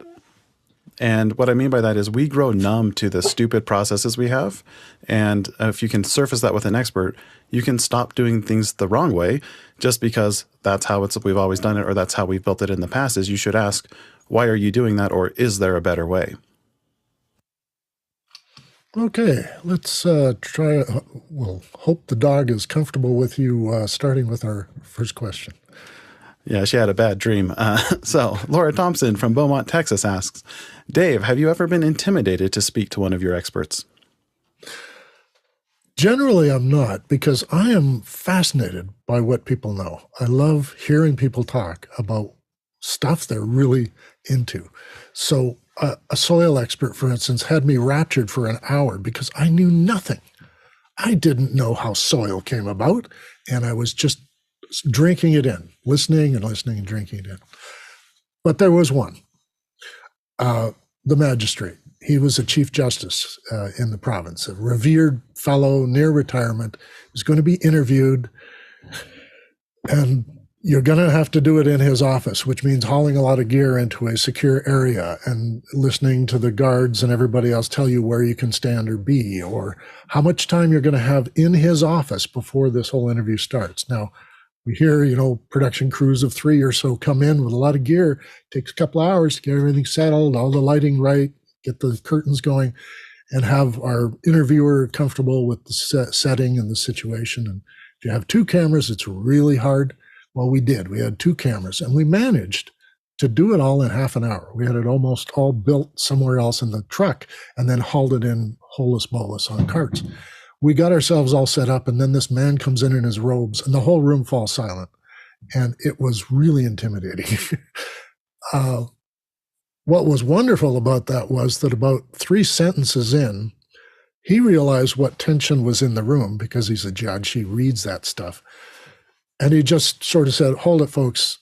This is a conversation. Don't treat me like a judge here. Just treat me like a guy who knows what he's talking about. And everybody started to relax, and they started to hear him tell stories. And then we got to the subject matter. The interview started, and we got what we came for. But he was a consultant on a project that went for, I think, for 6 months. And every time we had interactions with him, the person I was dealing with was indirectly involved, but they were going to be called the producer, the whole thing. And he was more intimidated because he had been a lawyer and knew how you address a judge and how you have to defer to them all the time. And he had a heck of a time doing the interviews because he deferred to this fellow all the time. He had to actually learn to just read the card, just say the question. He could not say the question after reading it because there's a judge he's dealt with sitting across the way. So he was more intimidated than me after that start, but we were all intimidated by this fellow as he came into his own office. Next question. Our next question is from Douglas Carmichael. Do you ever have to tell SME to simplify their explanations for the target audience? That's a common thing. The simplify, revision, iteration. Your illustration's great, but we're going to have to just break it into 3 or 4 parts because there's too much data and it will just, nobody will know where to look.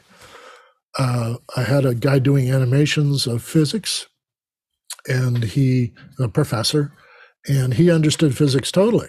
And he understood his dynamic, fluid dynamics that he was trying to explain. It took me a month to get him to slow down, stop, and explain what that detail was, what this detail was, what are millibars.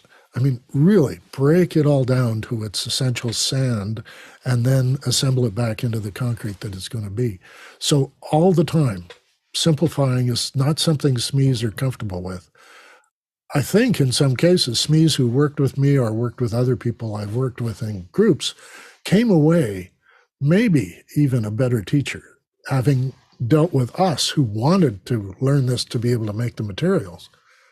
And then maybe they took what we talked to them about simplification and made it better for the students in the follow-up. John? Yeah, when I'm speaking with SME, I try to own the ignorance. And what I mean by that is I don't ask them to change their explanation for the other person or the trainee. I ask them to explain it to me. So even if I understand it fully myself, I will ask what might be considered elementary or silly questions just because I want to help them think through it, but I don't want them to think poorly of the new hire or the person they're training. And one specific example is I was in a meeting yesterday with some subject matter experts, and we're building some training about a certain group of insurance plans that my company has. And insurance plans for, or when we're taking calls from our members, we answer questions a certain way. And if we have providers calling us about a claim issue or a question about payment, it's a different phone line and we answer them a different way. And there's different kinds of documents we need to reference. And the subject matter expert kept talking about how important it was that we distinguish the right language when you're talking on the provider plan versus the dental plan, and how important it was and how important it was. And no one was asking why. So I just asked, like, why is it important? Is it something that our learners need to be able to do because the providers expect them to say different words? Or is it because they won't be able to find what they need if they use the wrong words? And specifically, I remember the question was, if it's a medical plan with a doctor, we use the phrase maximum out of pocket, or the MOOP. But when you're talking about a dental plan for your teeth, it's the out-of-pocket maximum. And it was super important to my subject matter expert to delineate those two things. And I don't know why, and I don't particularly care why. So I just asked her, I said, what happens if we say the wrong thing? And she said, well, you won't be able to find it in the plan documents. And so in this case, the answer was, we need to use precise language so that our agents know what to search for when they're doing a Control F. And so the solution is to have a little bit of a vocabulary activity at the beginning, because these people all know the medical insurance terms already. We need to line up the dental insurance terms side by side and see how they're similar and how they're different and why it's important.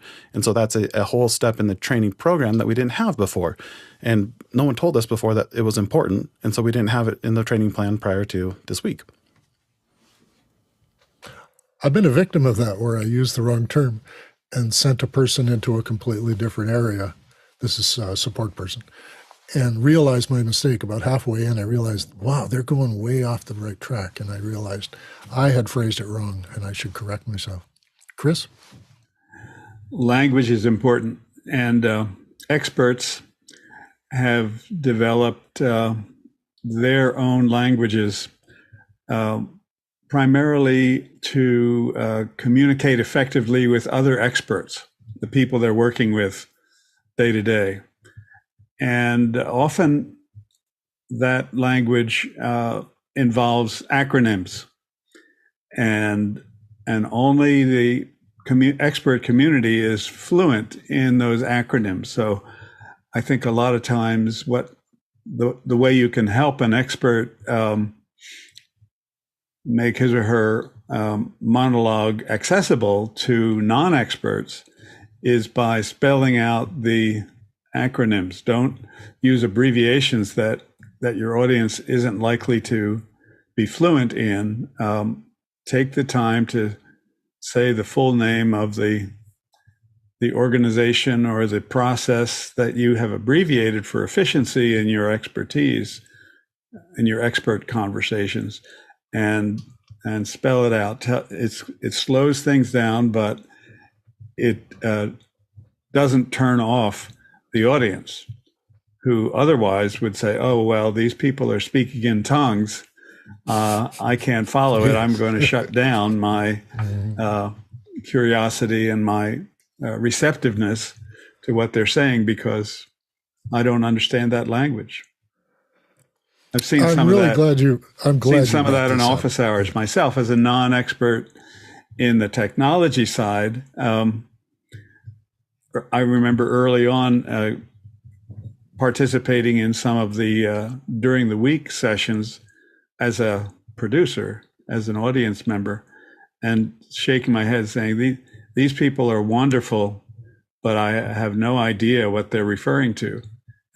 So I've come along a little bit in that department, but I think I've noticed that's a quality of experts, that they speak in acronyms pretty densely, and that's not very accessible to non-experts. It wasn't until I was dealing with Defense Department people that I learned the TLAs are their language, and it was really impenetrable. Now, fortunately, I had a fellow on my crew who was former military, and he could just turn to me and say, he means this, and then I'd get it. But the SMEs, we had to make them stop using the TLAs, three-letter acronyms, in order for our operators and our coders and the graphics guys to figure out what it is they're illustrating and not get it wrong or use the wrong three-letter acronym. I also had a situation expressed to me that a fellow came out of an Apple event, and they had just announced the Newton.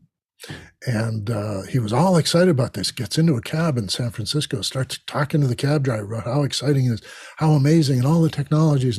And the cab driver's listening. And then just before the guy got to his destination, he says, does it have LRF support?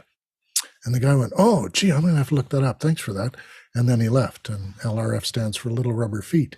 So you can play a game on them sometimes. But I've had conversations with city people regarding the impenetrable language used by experts at the city hall.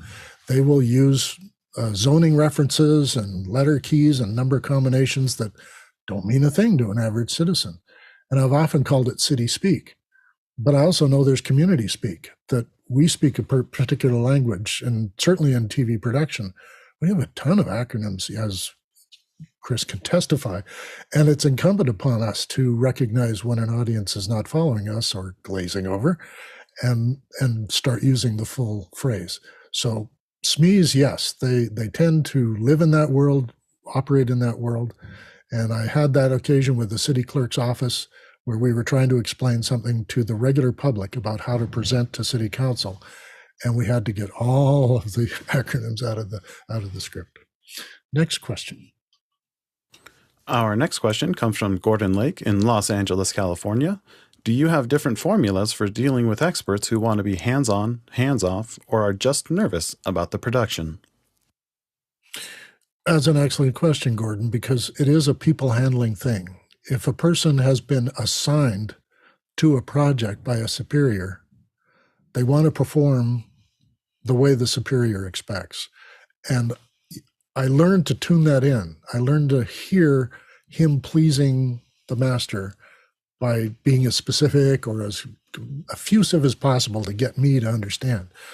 And then I would deal with the superior. I would say, you need to let our SME innovate a little bit or be creative a little bit and give us more to work with than just the facts, ma'am. So it is a dialogue, I guess, you have with a SME as to where they're coming from, how comfortable they are representing this information. Some people didn't feel they were expert enough, and I had to convince them that, in fact, no, people have recognized you. You may not know it, but they've recognized you as the person they want to contribute this. SMEs don't always appear on camera. They're helpful resource people, and often we have, professional presenters or actors take that role of the teacher. But in some cases, yes, when SMEs are asked to be on camera, you're then dealing with the two issues. They're a specialist, an expert, but they may not be a good presenter, or they may freeze up on camera. And that is a whole thing producers deal with no matter who they are, the expert or the amateur. They have to deal with those emotions and the process of getting them to speak to a camera. I've had people who can get up in front of 20 students, give a completely clear presentation, stand up in front of one of my cameras and not get a sentence out because they're just too intimidated by the process. So we come up with ways to make it a whole lot easier for them, not just teleprompters, but a whole way of making it more of a comfortable conversation and not a presentation. I'm sure John's got some ideas too, but there is no formula for this. There's just a skill for listening to people and hearing the subtext behind how they're behaving. And then you can explore, how would you like to make you more comfortable doing this? John? Yeah, and it comes down oftentimes to stating expectations in the beginning and helping the person understand what you're asking them to do and what you're not asking them to do. And in my experience, the business owner, who's usually not the subject matter expert, is a lot more, has a desire to be more hands-on, and that's a bigger struggle typically. Usually the subject matter expert, they want to share their knowledge and they want to help, and they need guidance in how to do that. And so your job is to help ask the right questions of them. And how we frame it typically is, by the time I've brought in a subject matter expert, I know what I want to do with the training. I know the general big picture goals. And I explain to the person, here's where we want to be in the end. I want to spend X number of hours with you shadowing, asking questions, and it's almost always longer than they expect. So setting that expectation in the front too. And here's what it will look like. I'll get information from you, and then I'll go and I'll take it to the kitchen and cook it up, and I'll bring out the finished product, and I want you to do a taste test and run through it and tell me where we need to edit or make changes. And I don't involve them typically in the build process, mostly because they don't have time and they don't want to most often. But it's also helpful to keep those lines straight. And if it is, you do have someone like a business owner who is very hands-on or demands to be hands-on, or you can tell that from the initial conversations, your scope conversations, it always helps to have a specific task you can assign them that is helps them feel that ownership and is relatively low stakes to the overall project. So you can say, I really need you to focus on your task, and I'll go do my tasks. And it helps just help them feel involved. Yeah, thank you, John. Next question. Our next question is from Douglas Carmichael. In your experience, what influence have SMEs had over the production process? Have you ever had to put them in their place? I thought a bit about this question when I first saw it, and I had to see if I could recall any time that had happened. And I can only recall times when some other person in the project had to be put in their place. They seemed to think they were now an expert in the subject because they'd been exposed so much to the material. They were starting to make suggestions to the SME and the producers about how, we could change this to that. And I'm going, okay, yeah, we'll park that suggestion. We'll take it up with the SMEs, but really you're not a SME. So I'll take your suggestion, but I can't guarantee it's going to get into the script. And we encourage people a lot in production to point out something or to catch something that we're not paying attention to. But when it comes to dealing with the subject matter, it's pretty easy to see there's me, the crew, or me the helper or me the staging guy, and I'm not part of the subject. I'm just presenting it. So for me, it's been pretty easy. I don't know what other people's experience has been. John? Yeah, and it's always helpful just to thank people and thank you for your input or thank you for that feedback. You don't have to take action on it, but you can be thankful that they care enough to share. We also have some room for questions. We're not up to time yet, but we have a couple more questions to go. And if you've got things that are occurring to you while you hear this discussion, please bring them up and we'll take them in the list here. And go to the next question. Our next question is from Gordon Lake in Los Angeles, California. What mistakes have you made with experts that could serve as a good learning moment for the rest of us? Oh, I'm going to let you start, John. I've made every mistake you can make. I'd say the most common ones are asking too much or asking too little, and especially not setting the right expectations. When I started in a training role, I didn't realize the impact of pulling someone out of their workflow and what it cost them. And so I wasn't always gracious for their time, nor responsible with their time. And it caused me to burn some of my bridges, and I had to spend years to rebuild that trust. Because from their perspective, I wasted their day, didn't use the information, and they didn't get value out of that. And so I always try to be mindful of, I'm asking this person for their time especially, and that's not a commodity that you should ask for lightly. I'll add to that, and it's a similar mistake. It was I improperly read my SME. I'd been working with this person for almost 6 months, and so I thought I had got to know them pretty good as a person, not just a SME or someone making the production. We were doing a documentary on hemophilia, and hemophilia is a complex and very difficult situation for people. And there's a lot of myths that are around it. So we were making a documentary where we were trying to explode these myths, but explain exactly what's involved. And over that period of 3 to 6 months, I'd learned so much about this process. I stepped over the line and thought I knew all about this and started to suggest things to my SME about hemophilia. And it was a total disaster. Now, this was early in my career, and it taught me a lot, is that I had misread this person's comfort with me. And then I went over the line and the trust vanished, just like John said. This person then treated me as if I'm just an employee now. You're going to do it this way, you're going to do it. And they took over the whole role because they couldn't trust me to just leave it the way they wanted it. And that's an important lesson for everyone to learn, is that you're going to be inundated with all kinds of useful material. You're going to be in the backyard barbecue talking to people about what you heard today about brain surgery. And it's very entertaining for your friends, but it's not teaching. And to assume I'm an expert after I've just sat for 3 months with somebody, no, that's not going to happen. The 10,000 hour rule applies in some cases. Unless I put in the 10,000, I don't get any credit as a SME. So that was probably one of the best mistakes I made at that time, because it made me a better listener and it kept me on that line, not stepping over it.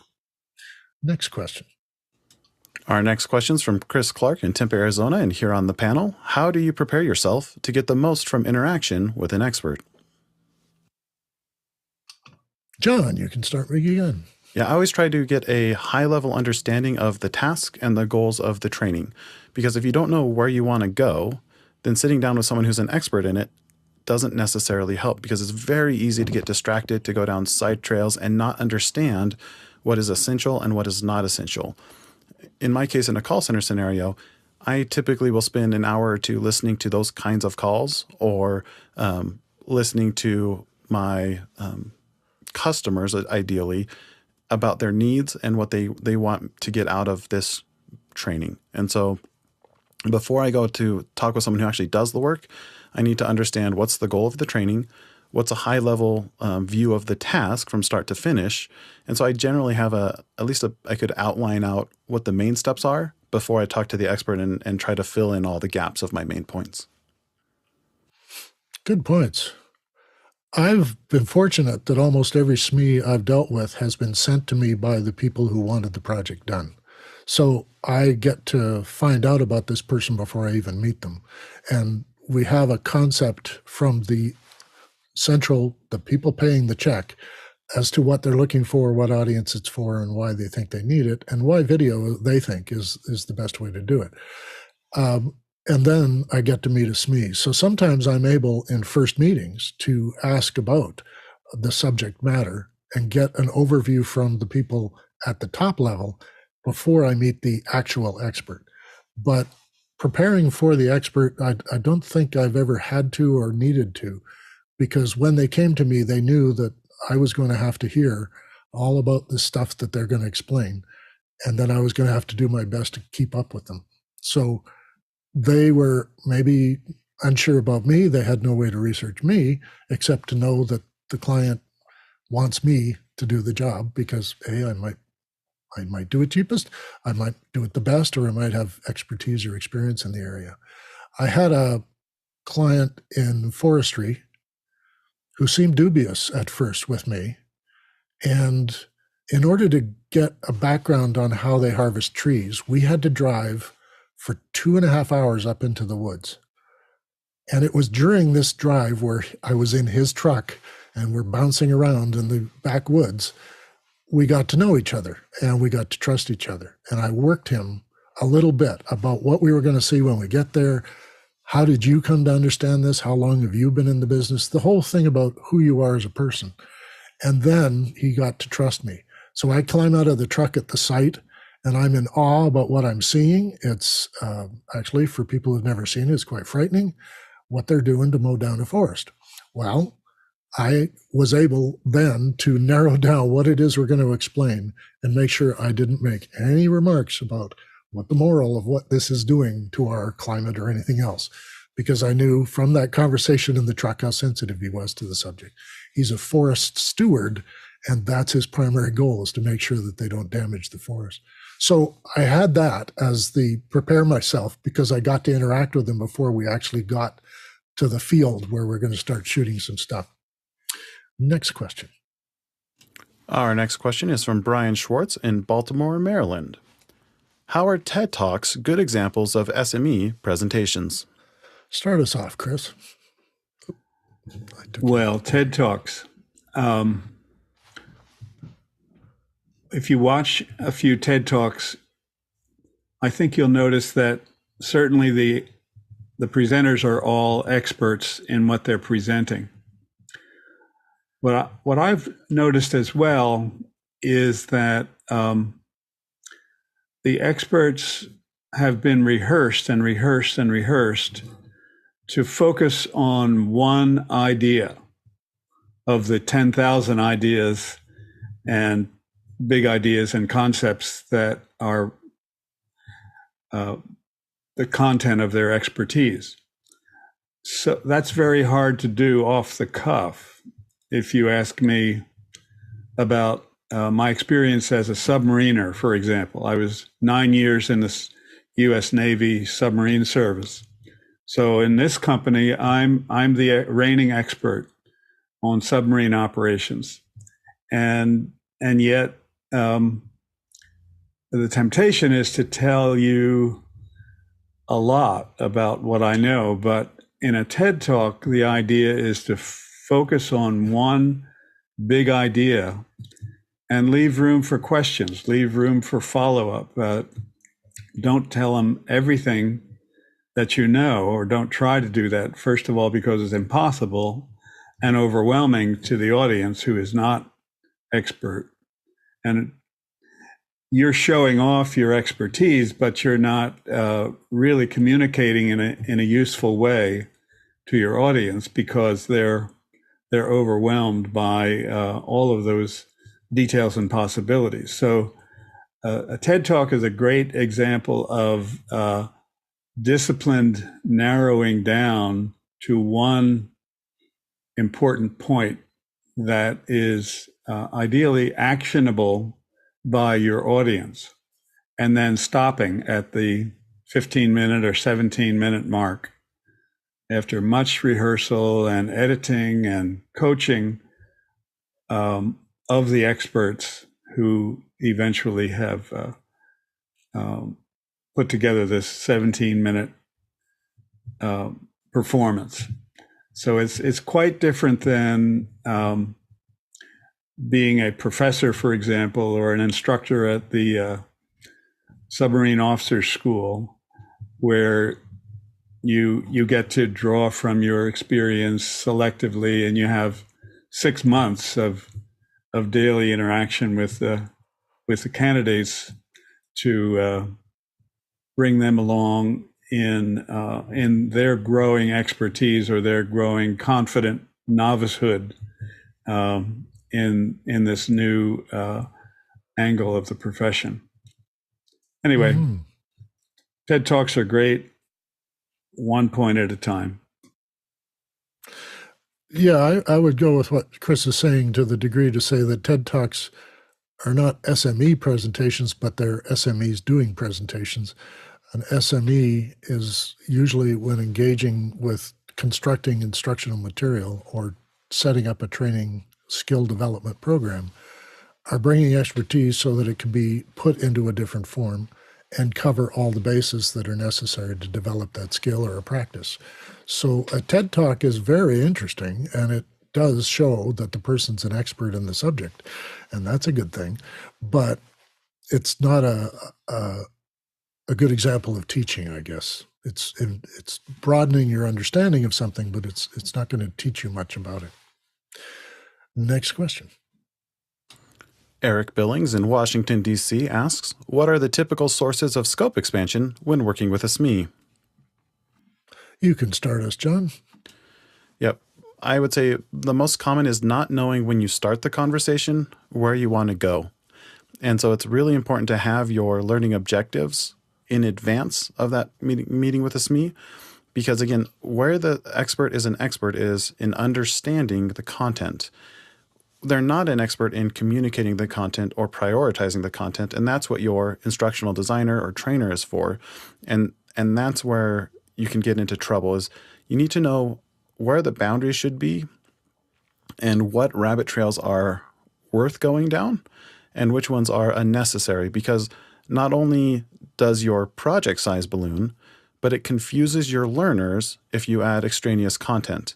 And a lot of times the learner needs to understand the basics now and the expertise later. And so a lot of times your training material should be high level to start, and then 6 months on the job or a year on the job, find some way to incorporate some of that other information. And it's your job as the instructional designer to help the expert understand where those boundaries should be. I totally agree with that. It's the job of a producer to control the scope.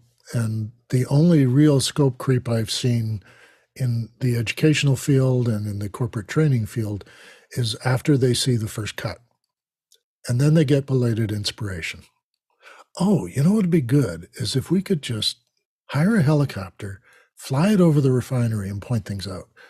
And I'm going, interesting. Not part of the original plan. I'd love to do that because it'd be fun. Can't see how it's improving our presentation. And they're going, yeah, okay, yeah, maybe not. This sort of thing happens in every project, not just in training and video. The belated inspiration is the most dangerous thing because they're the people with the checkbook. And if they turn around and say, well, we'll pay for all that stuff. Thank you very much. We really want to put it in the show. Okay, we get to the second cut where we put in some of these things, and they suddenly realize why we were against it in the first place, because now, like John has described, the presentation is starting to get a little off track or confusing or going into more detail than necessary. And it was fun to do, and it was interesting to show that stuff. I had one project we were showing a physics lab with lasers, and we shouldn't have been in there that long because the fellow started showing things that had nothing to do with what we wanted to, what was in the script or what we had planned. He just was so excited to show this off that he started showing us things. And eventually I kind of turned the camera off and put it down, and I stood and watched him present. And I said, this is fascinating. Yes, but I think we have everything we need now. So we didn't let it creep. We didn't shoot it all and then try and explain why we need to take it out. We made the decision on the site that the person was just overeager and overexcited. We got them to do their closing, and that was their segment. It was fascinating. I mean, I love watching people play with lasers and do fun stuff.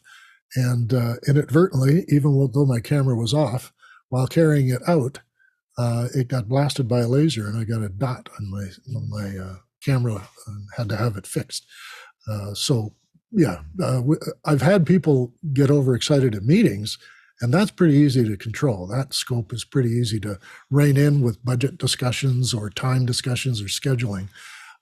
But yeah, this creep usually happens after they've sort of gotten carried away and we're in the middle of the process or near the end of the process.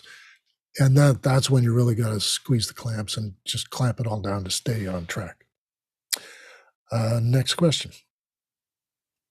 Our next question is from Brian Schwartz in Baltimore, Maryland. In the areas of arts or sports, what were the best TED or Masterclass talks? Chris, start us off. Well, my favorite Masterclass talk was led by Steve Martin, the comedian and musician.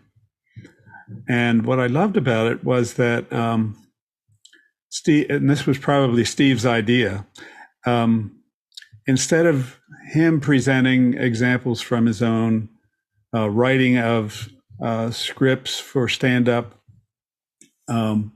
comedy routines, he did some of that, but then he introduced 3 novice comedians whom he was, in a sense, conducting a condensed seminar with them for our benefit, us, the viewers. And each of these novice comedians would come with a handwritten bit that they had drafted.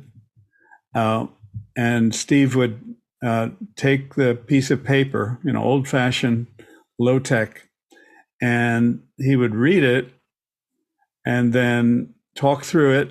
And you could see a version of it on the screen. And then he would talk with the author, the novice author, about what seemed to work and what he might have changed. And did you think about another way of saying this, or making that sentence shorter so that you could pause and then hit them with the punchline? And it was just marvelously done. We, the audience, were looking over the shoulder of a master who was also a very good teacher. So he was using the material produced by the novice rather than showing off his masterful final products of his own work. And it was inspiring to me, frankly. It was a beautiful example of teaching, but also of the way the mind of, in this case, a comedian or public speaker works as he thinks about the audience, thinks about himself, thinks about the visual images that might come to mind if you use these kinds of words. It was just, it caused me to subscribe to Masterclass, which I've underused. I've underused my subscription, but I was drawn into it by saying, wow, the Steve Martin piece is so good. If other things are this good, I'm on. John? Yeah, it's not either of those two tools, but the Great Courses has a class on cooking. And my wife and I took that many years ago. And it is one of the best examples of instructional design that I've ever seen. Each class is designed to be one class where you cook a meal and you learn a main technique in French cuisine. And so when they teach you the chopping class, you make ratatouille because you have to chop multiple different kinds of vegetables, multiple different kinds of ways. And what the instructor is really good at, it's not super high production value. There's 2 cameras basically with good, clean lighting. But he explains what he's going to do and zooms in close on his hands and shows you what he's doing. And he gives you time to follow along. And while you're trying to do the cutting, he's explaining the principles behind why you're cutting the carrots this shape and you cut the peppers that shape. And it's nice, it's slow enough pace that you can follow along and do it while he talks, unlike Food Network shows where they're trying to keep people's attention. but it's fast enough paced, and at the end you actually have something that you did, and you can see the results of your training right then and there. And by the end of the course, you have 7 or 8 meals that you can cook really easily, and you just need to know what ingredients to get. Thanks for that. And thanks to everybody else who contributed their ideas today and gave us questions to talk about. We'll be guided by this sort of stuff every month. We have recently had a brainstorming session where we've got some really good new ideas coming up. We continue to work with others in getting guests and researching the tech as it relates to teaching and learning and technology for teaching and learning. We also want to acknowledge all the people who tirelessly donate their time every day to operate office hours and office after hours for all of us. John and I are always grateful for the panelists who contribute each week to the day's discussion. There are people in after hours all day and night ready to give you a quick answer, most of the time, to nearly any technical question you may have. So it's where the global in our community can be found. Thanks for being here, and we'll see you again next Saturday.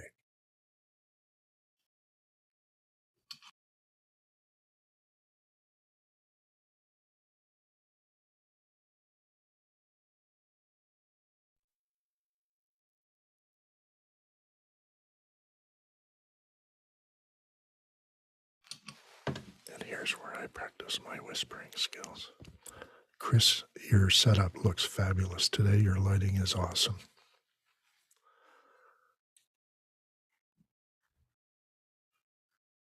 Thanks for hanging around, John and Harshit.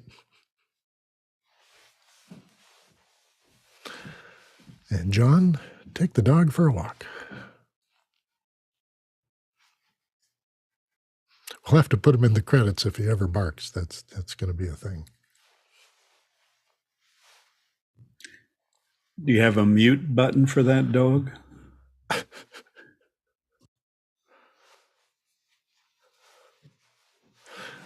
was at a city council meeting earlier this week.